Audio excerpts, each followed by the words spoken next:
As the world slowly starts to open and people begin to start traveling again, it's important for us all to have places to get away to decompress. For a certain orthopedic surgeon, that place is the underwater world. We're going to talk about it today with Dr. Khurram Pervez, an orthopedic surgeon for Orthopedic Associates of Central Maryland Division and an extremely avid scuba diver.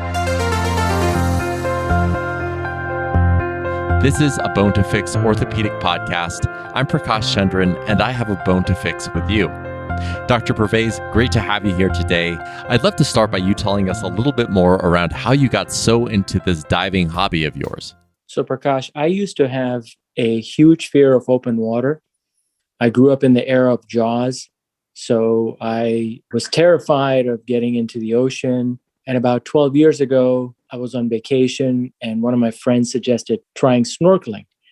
And I decided to get over my fear and get in the water.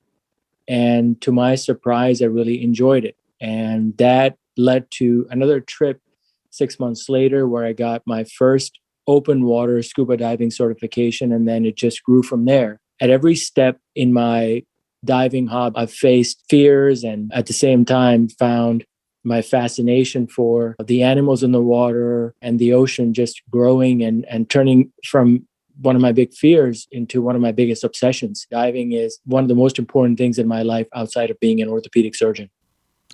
Yeah, that's absolutely fantastic. And it's so interesting to hear how this went from something that you feared so much to something that you love so much. It's not something that you oftentimes hear. So talk a little bit about that transition from snorkeling to actually scuba diving. Was it really difficult to get started? Yeah, it was really difficult for me, especially because I've had this fear of open water and the abyss and things you can't see my entire life. And the first time I tried snorkeling, I was very afraid. My heart was beating at 1,000 beats a minute, couldn't focus. It was difficult. But then when I saw the fish and I saw the beauty under the ocean, I was fascinated by it and attracted to it. And so when I did my open water certification, the very first dive I did, it's an open water dive close to the beach. It was still very difficult because you're under the water and it's almost be claustrophobic, even though the ocean is huge. You have a mask on your face, you've got a reg in your mouth that you breathe through. But, I just took a deep breath and told myself I wasn't going to quit. And I did my certification. And in fact, on my very first scuba trip, which was in Turks and Caicos, where I got certified, on my very first scuba trip, I saw a shark, my biggest fear in the world. That's the fear that I came from, right? Like I'm going to get in the water and some shark is going to eat me. And to my surprise, I had to swim after it to take a photo of it because it had no interest in anybody. It just was passing through. And that's when I realized that creatures in the ocean are not out to get us. And after that, I was hooked. Yeah, it kind of reminds me, I just recently saw this Netflix thing, My Octopus Teacher. Have you seen this film? Yep, I've seen it.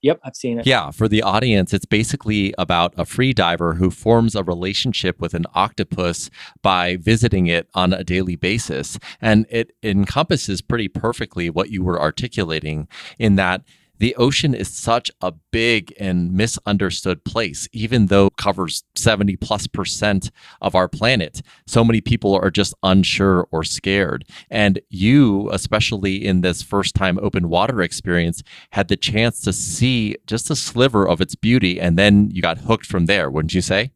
Oh, absolutely. And, it's opened up my world to so many possibilities. I became a diver first. Believe it or not, I became a diver first, and then I learned how to really swim.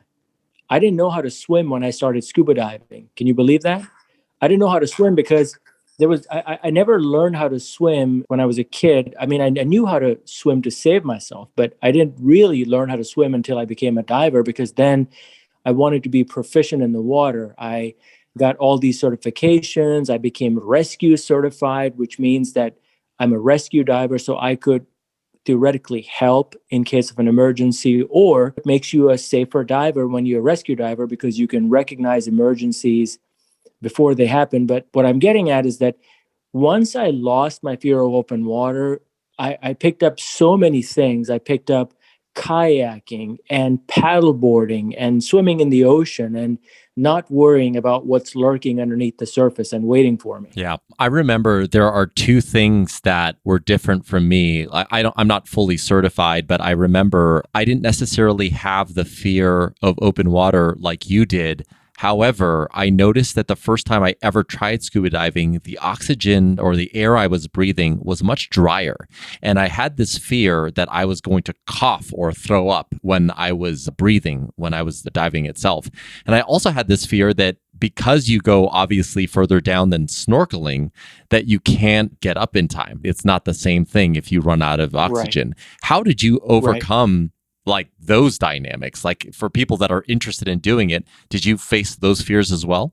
Some of them, although, I've never been claustrophobic. So I didn't, those fears or those difficulties come from feeling trapped in an enclosed space. Thankfully, I never had those issues before I started diving, but those are concerns. But as you become a proficient diver, these are all things that you learn how to deal with. You get a lot of training when you get open water certified and when you get, there's several levels of certification. And I'm what we call a rescue diver, which is the third level of certification, just underneath a master diver. So you learn what to do if you run out of air or if you have to come up in a hurry. If emergencies happen, what do you do? There's always a way out. And then you also learn how to do things to keep yourself safe, to keep yourself out of trouble. Because believe it or not, the biggest danger to diving is not the animals under the water, it's things that humans do that can go wrong. Yeah, absolutely. One of the things that I wanted to ask is now that you are a proficient diver, that level 3 rescue diver, tell us a little bit more about what your dives look like. Tell us where you go and how long you're typically underwater for. I've traveled all over the world. Pretty much a few of the places that I haven't been to, places that are like on the other side of the world, some of the places that I want to go to, like Indonesia and the Philippines. I've been to all over the Caribbean. I've been to the Pacific Ocean. I've been to Costa Rica, been to the Atlantic Ocean, the Pacific Ocean. I've been to the Red Sea, which through Egypt. I've been to the Indian Ocean in the Maldives. So, what do my dives look like? I'll do sometimes land based trips where I go and stay in a resort and then dive. A lot of times I do liverboards. A liverboard is a dive boat. So, it's basically a boat geared to divers. So, you get on the boat, you're usually out for anywhere from a week to 10 days. And the boat it's for divers. It takes you to different locations that you can't get to if you're staying on land because these are remote places and you just go there and you stay on the boat and you dive. You can be under the water on a single dive for an hour. You could be in there for 20 minutes depending on how deep you have to go. And since I've been diving now for 12 years and I have almost 500 dives under my belt, and I've seen so much of the life in the water, I now do trips to see certain animals because I love seeing new animals. And I have a huge fascination with sharks. Going back to my fear turned into a fascination and an absolute addiction for sharks. So I dove with great white sharks a few years ago. I've dove with whale shark, dove with oceanic white tips in the Red Sea. And in November of this year, I'm going to be going to Tiger Beach in the Bahamas, which is famous for tiger sharks. So, my dives now revolve around animals. I like big animals, all sorts of animals. It could be sharks, it could be whales. But then I also do trips sometimes to focus on macro life. Macro life means small little critters, a little shrimp that might be the size of your fingernail that you just find and you sit there. Sometimes you have to sit there for 30 minutes with your camera. You have to be very patient and you've got to wait for this little guy to come out so you can take a 5-second video. It's almost meditative. I just am fascinated by it and just absolutely obsessed with it. So, hearing you talk, I can hear this fascination and almost, as you mentioned, like a meditative type experience that you get from diving. I'm trying to unpack for you what is the core thing that you feel like makes you love it so much? Like, what is that one thing that if you had to like encompass it in a sentence or a word, what does diving bring you that nothing else can in this life? I think it just fulfills this need. It's hard to describe, but for me, it just transports me away from my normal life, which on a day to day can be very stressful because I'm a surgeon. So I take care of patients. There's a lot of responsibility, and it transforms me into this minuscule object in this abyss that's surrounded by all this beauty. And in those moments when I'm in the water, surrounded by beauty and all these animals, I completely forget about all my worries. I am just alone. I'm there. Nothing else matters. And it's hard to describe. In those moments, I feel more alive than I ever do. Yeah, that's such an amazing description. I was actually just going to ask you about the relationship that you think diving has on your life or your role as an orthopedic surgeon. I know that everyone, all of us, need a outlet to decompress or to basically escape to so we can come back to our professions and be the best that we possibly can be. Do you feel like that's the same for you? Absolutely. And I think diving satisfies that for me. It also satisfies this creative longing that I have. I love coming back and putting all my videos together, sharing those with friends and family, and now even started sharing those with my patients. And that satisfies a different need, right? Like this creative need, the need to create, because I don't, even though it's so much fun and satisfying taking care of patients, being an orthopedic surgeon, it is at the end of the day, sometimes it does feel like a job and things can get mundane. It brings this other new aspect to my life, which I really value that. Yeah, and I imagine that after a lot of diving, that similarly you feel gratified and happy to return to being a surgeon, re-energized to do work well, wouldn't you say? Absolutely. And, obviously before COVID hit, I would plan my trip. So every 3-4 months, I would go somewhere, for a week, and I would dive different part of the world. And I always found that it would be so good for me because it would recharge me. And I would come back to work and feel refreshed and not stressed. And I think that's very important, because all of us work so hard in our daily lives. It's important to have an outlet. Yeah, I also think that we're just like multifaceted beings. There's the profession side of us, what we do to make money, but there's ways that we creatively express ourselves in the world. And for you, it's been interesting to hear how this thing you were afraid of has led to so much. So it's not only are you a diver, but you are this rescue diver, this level 3 diver now. And it also sounds like there's another creative outlet that it has sparked in filming and sharing that film with your patients and your friends. And I even hear you have a YouTube channel now. Is that correct?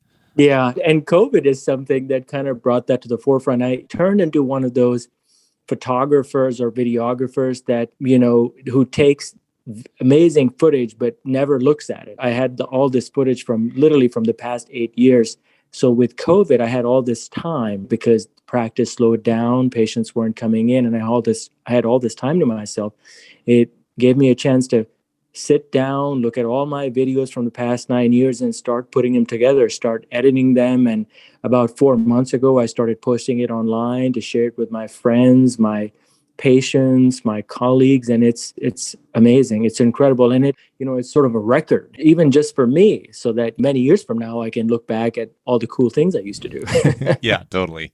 Just before we close, I wanted to ask for our audience that's listening, they're probably wondering, look, this is an orthopedic podcast. Why am I listening to the hobby of this orthopedic surgeon? And I was wondering if you could speak to that relationship between what you love so much in diving and what you do for a living, which is being an orthopedic surgeon. I think it's important for all of us to have an outlet outside of work. And it's particularly important for people who are going through a tough time, especially my patients. As orthopedic surgeons, we deal every day with pain. We see patients in pain, physical pain. But then there's another aspect of pain that's not really discussed, and it's the mental pain, the emotional pain.